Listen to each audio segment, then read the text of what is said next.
Today we're going to continue coloring our op art illusion. Now, last time you were here, we practiced coloring with marker in this very curved, nice and neat way to make our illusion appear that it's even more curved. But today we're going to use pencil. And with our pencil, we're going to use value to create some shading. Now, when you do shading in your artwork, it's really going to make it look more three-dimensional because one side is in shadow and then it gradually fades to a bright white highlight and then gradually darkens again to a shadow on the other side. Artists use value all the time to make their artworks look very realistic, and it kind of takes a while to get the hang of it, but after you've mastered shading, it will improve your artwork so much. So the first thing we're going to do today is do a little value practice shading on this little extra piece of paper. After you've got some practice, you'll be ready to do it on your real project. Now I'm going to show you a couple different techniques for doing shading with your regular pencil. And I think I'm going to start in this section right here.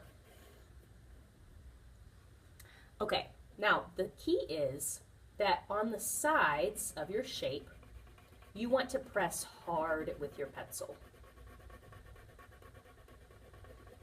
So I'm making my pencil coloring as dark as I can on the very edge. Now as I get closer to the middle, I'm starting to press more lightly. Lighter and lighter still, until when I get to the middle, I'm barely pressing at all, and it fades to white.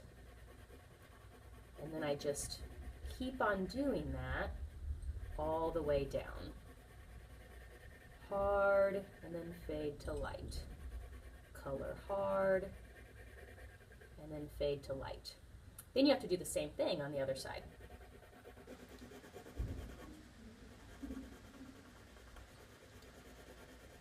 Gradually fading.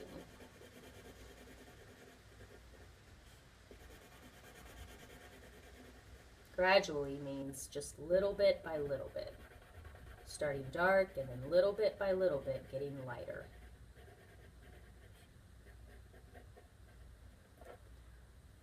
Now sometimes after I've shaded, I take my finger and I can kind of blend it together even a little bit more.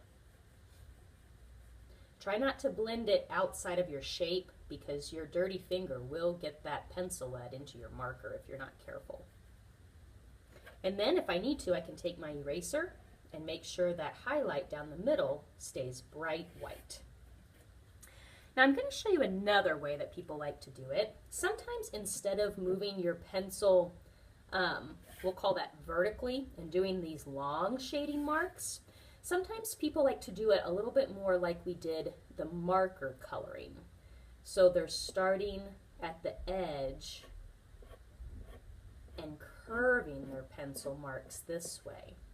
So it's still dark on the edge, but as my pencil moves to the center, it gets lighter. And sometimes I really darken the edge a whole lot to make it really shadowy. So the difference with this technique is the direction that my pencil's moving. Instead of moving in these long lines, it's moving in little short curved lines.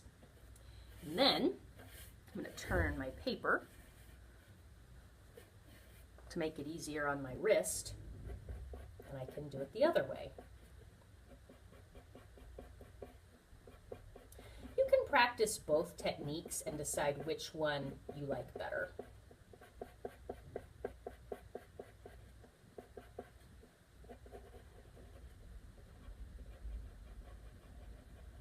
And shading kind of takes a while. Sometimes you have to go back and kind of fix it a little bit, blend it a little more, use your pencil a little more, or your eraser.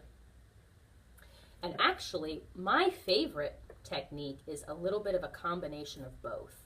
So sometimes I start out this way, and then I go back and I add a few lines that are curved just to show the curve of my shape a little bit more. So as you can see, this is a pretty fancy technique, but after you practice, you will be amazed at how three-dimensional value can make your art projects appear just by adding a shadow and a highlight.